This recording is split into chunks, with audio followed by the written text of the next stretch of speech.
BT21 is here, and honestly, talking from my own perspective, I wasn't super excited for unification when we first were looking into it happening, all of the sets lining up with Japan. But now, holy moly, now that the sets dropped and we have just started discovering things, it has felt so crazy. This period where I don't know what's good, nobody really knows what's the best. There's a good set of like data that shows that things like, Sakuya and Levia are really strong, as well as things like Royal Knights is also extremely powerful. We're finding decks that I think that most people kind of didn't expect to be good, to be way better than we initially thought they were going to be. For example, Megidramon. Let's start with the Spooky Scary Devil. This deck really came out of nowhere for me. When it all got revealed, I was like, oh, Trash 2, Pop a 4K, Trash 2, we could do, Swing, Digivolve, Pop. And then it turned into Lilith Loop.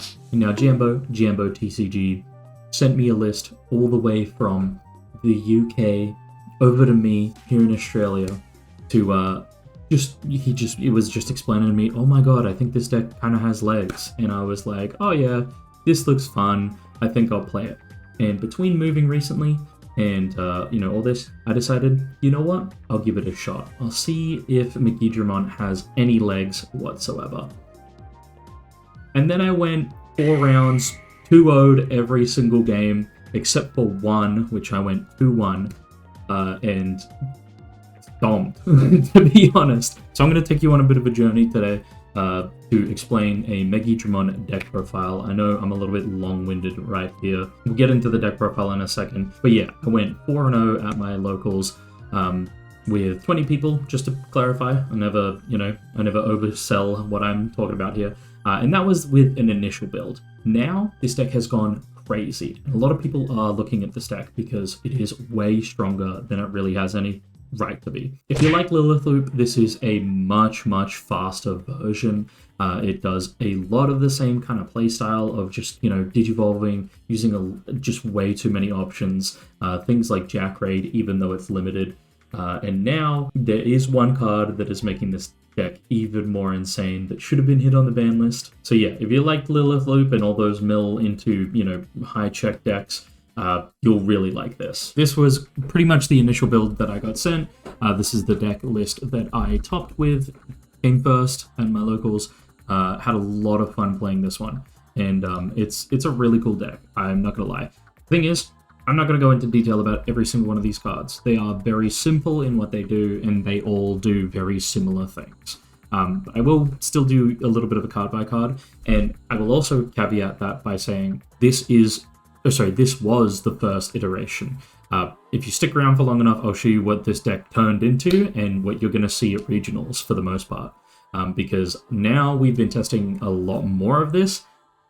Dog, this deck has gone insane. You can do Megidra like up to 3 times, over and over again, just recycling and still running over your opponent until they just die. Because that is the intent of this deck. The entire intent is to just one bang your opponent, and if they live through it, just go again and again and again until they die. And to do it really early, really quickly, because there are so many control decks running around in the meta at the moment.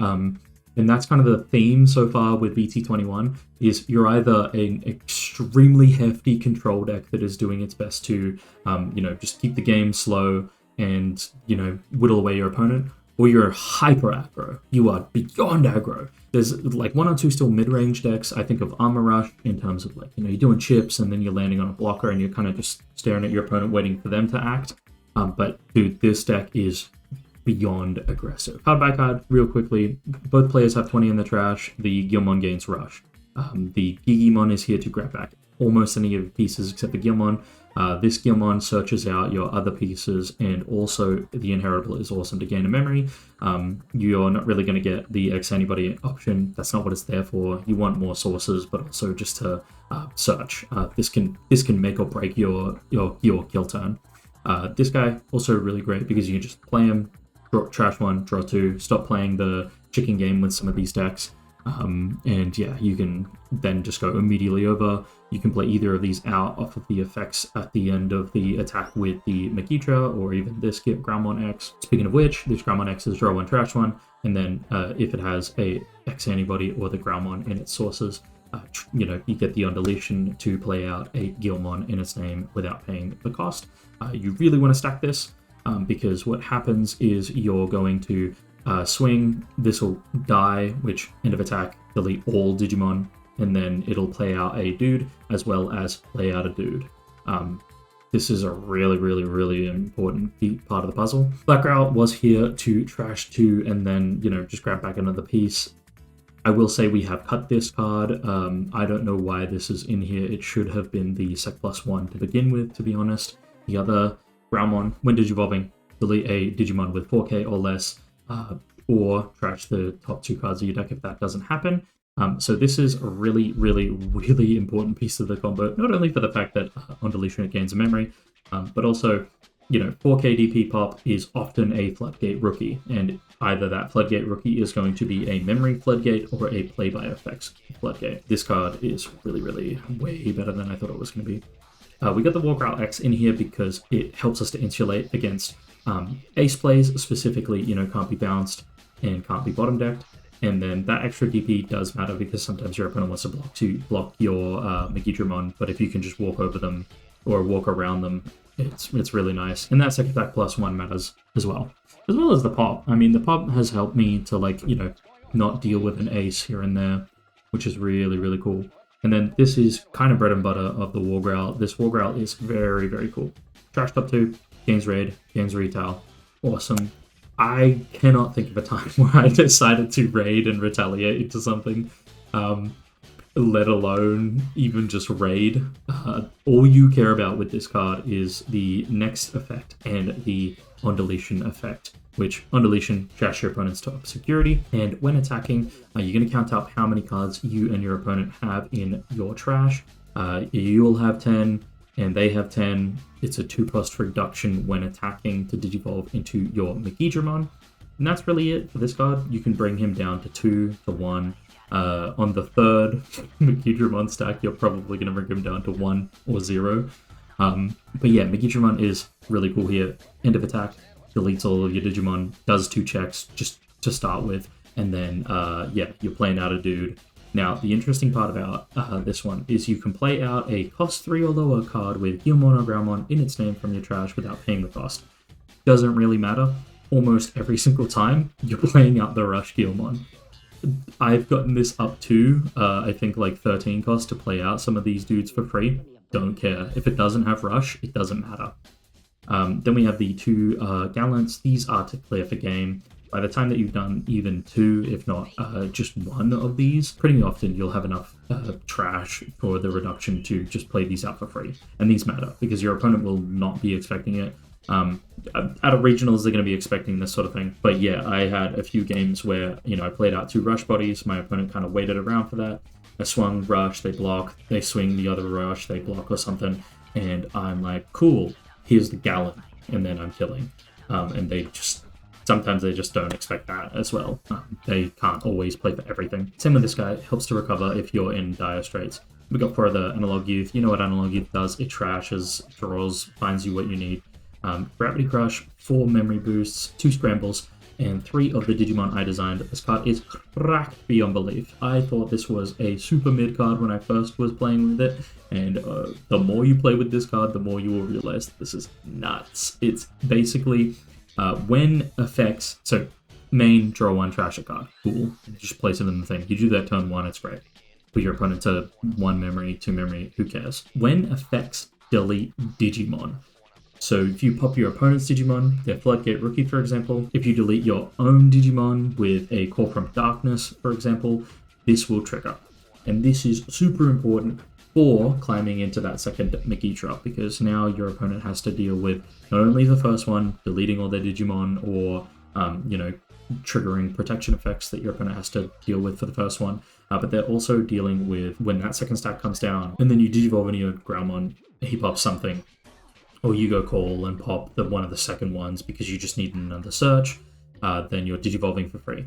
and then you're digivolving for free. Because these trigger all at the same time, so you can digivolve multiple times, which is sick. 3 training, 1 Call from Darkness, and 1 Jack Raid. So all in all, again, this deck is super aggressive. Let me show you where we're at. Okay, so not a huge difference from the list I just showed you. It has a 4th Graumon X, what a surprise. You can bump this to 2 of these Graumon if you'd like. When attacking, pop a Sec Attack +1, pop 4 Sec Attack +1 is way better than I give it any credit, because you can just like play out this dude, give it rush, and then play out one of these, trash 1, draw 2, and then when you digivolve into this, trash a couple more, swing, pop this, and now you are swinging for 3 checks instead of 2 when you're on your Megidra, which is really, really hefty. Now, keen-eyed viewers will notice one card that deserved to be hit. In my opinion, this card also needed to follow suit with all the other memory gain. If we were getting rid of Jack Raid, Blinding Ray, and Hammer Spark, dude, this card should have gone. I had been saying for a while now, amongst my friend group, that there was always going to be one deck that comes along and becomes the reason that Gravity Crush needs to get a hit. It's a crazy card. So this is the first deck that I can think of in any recent times where I would ever genuinely consider running a Gravity Crush at 4. This card is especially crazy because every time your opponent thinks that you're out of gas, you're going to go another Gravity Crush and just show them pain, show them torment, because you'll just do it all again until they either concede because they can see the light at the end of the tunnel and decide to concede before you just mill into the 3rd Megidra, sending a message to them. Also, just to note, the trainings here ended up being a bit of a preference. You can go red or purple trainings in this list. Red is very nice because it grabs you everything except exactly all of your searches, and it gets you your Gravity Crush. Most of this deck does a lot of the searching in its own line with the Gilmon X, for example, and trashing and drawing 2, and also drawing and trashing. So you have a lot of ways to grab Gravity Crushes by accident through some of these draws. You could also probably run, 2 red scrambles because it kind of does the same thing here. But, these kinds of things it just becomes a little bit preference, to be honest, at that point. But yeah, that's the deck. This is going to be something you'll have to look to beat at a regionals. If your deck can't stand up to this and, time really well where you're going to block it to stop the Megidra from going off, or, just making sure that your opponent doesn't completely kill your board at the end of attack with delete all Digimon, because it deletes Megidra, but it deletes everything else on board as well. There's a lot of angles that you got to really make sure you're playing correctly to, because this deck is not only fast, aggressive, but also it is, again, good at clearing boards, good at ending games, and doing so quickly. Which, yeah, if your deck isn't prepped to deal with this, I hope for the best for you. To be honest, I hope your opponent bricks. But this deck is really strong. And this is what I really like about Unification. It's, so far, we're in this really, really powerful sense of discovery where a lot of us are just scrambling to find what is the best. And it's pretty cool. I'm actually really enjoying it. I built like 8 decks on release and then just have been playing all these new things, that just so many different decks.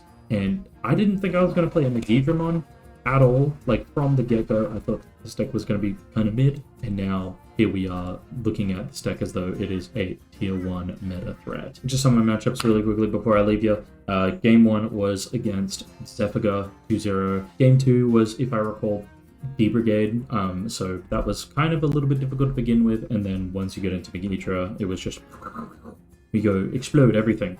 And then game 3, it was into Sakuya, and then game 4 was the Angaru matchup. The blue hybrid with 12 one-offs and all of those are just silly little cards, and somehow my opponent still manages to find Lobo and Kendo and Ancient Garu in a deck that barely searches.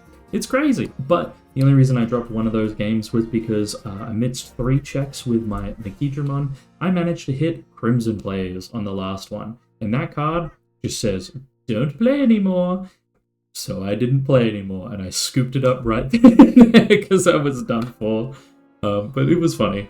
And then, yeah, won that third game, and it was all goods. But this deck is pretty crazy and super accessible. Really, all of these cards are really easy to get your hands on, except for I've heard in the States that, Digimon up here is a little bit difficult to get. So take that with a grain of salt, but every other card, most of these are just like commons and uncommons. Even this is just a rare for the boss. These two a little bit more difficult, but across the board, these are very, very easy cards to get, thus making a very, very strong, tier 1 deck for Digimon. Again, Digimon solos, and the fact that a deck like this probably in total costs like $40 to $60. And I'm thinking AUD even then. Let me know what you think about this deck. Let me know if you've been, had a message sent to you by the Pinkertons while your opponent just loops and goes Megidra into Megidra and just keeps hitting you even while you're down. Or let me know if you've found a really, really good tech to absolutely kill this that isn't just Crimson Blaze and as many Floodgate rookies as you can get out. With that, I'll see you on the next one. Hopefully it's hopefully Red Hybrid. I got some other stuff in my brain, but thank you for watching, and please subscribe if you haven't yet, and I'll see you next time. Peace.